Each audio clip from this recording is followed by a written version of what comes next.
सजना सजना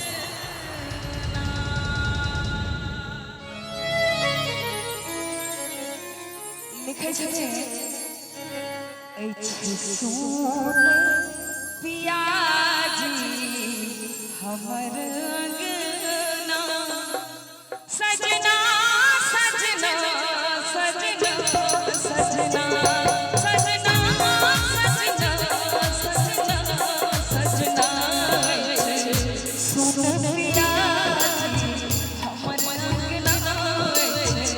सोने पियाजी हमर अंगना सजना सजना सजना सजना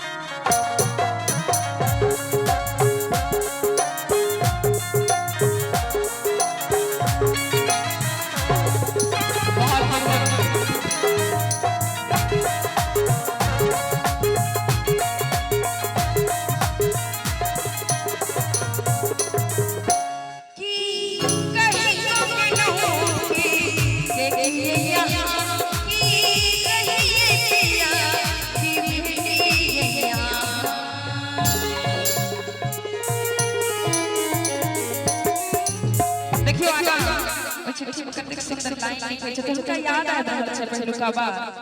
कि कहीं को के लो की के लिए यहाँ है की रही की भेड़ी यहाँ कल पाओने पिया हमारे आत्मा कर पाओने पिया जी हमारे आत्मा सजना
सुंदर भाव है